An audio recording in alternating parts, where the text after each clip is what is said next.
I'm actually curious, would you describe yourself as someone who's on the path of mastery? For sure. Oh yeah. Yeah, yeah.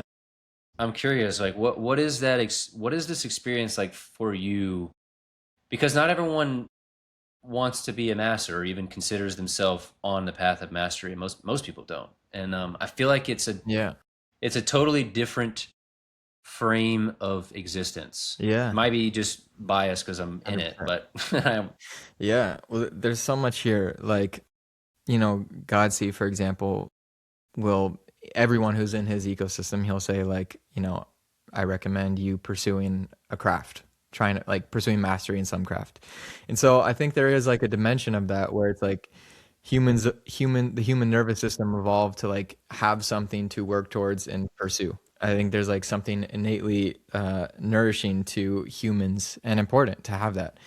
And there does seem to be this different breed of humans who have a certain level of like intensity and ambition. And so when you talk the way that you're talking about that, that's how I feel.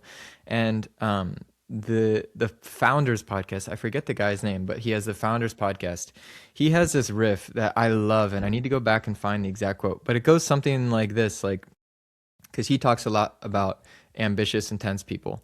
And he was talking about the question of whether he thinks those people are happier than people who don't have that same level of intensity and ambition. And what he said that I loved, he said something to the effect of, I don't know if we're necessarily happier than people who don't have the same thing, but I know that if you have that thing, you're better off feeding it than if you don't feed it. Does that make sense? And so, like, for me, like, it feels like a blessing and a curse because it's like I'm so intense with everything I do. Like everything that I touch, I want to like completely take it all the way and like master it. And I'm just like obsessive. And it's like, it's my gift because I get really good at things really quick.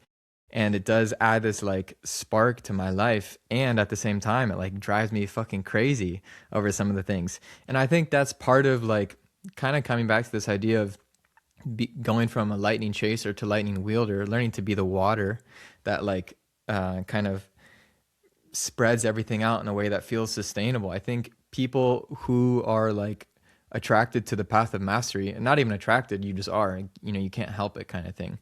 Um, I think that's part of like there's a massive developmental growth edge to how do we hold that part of our nature, you know? How do we hold it with like softness? And how do we like relate to it in a way that isn't going to burn out or not enoughness or obsessively looking at the distance in between you and where you want to be at, but how do we like hold it softly? Um, so I think that that's definitely super alive for me. And yeah, but I think, overall, just to close the loop, and then I would love to hear what's alive for you in terms of this. I can feel like emotional even talking about it now because there is something like deeply meaningful about like finding the others with that same part of their nature, and just like really creating a culture of like regeneration around building those relationships and just like I see you. It's beautiful what you're doing with your life and the way that you hold that part of your nature, and we need it, you know. Um, yeah. absolutely, absolutely.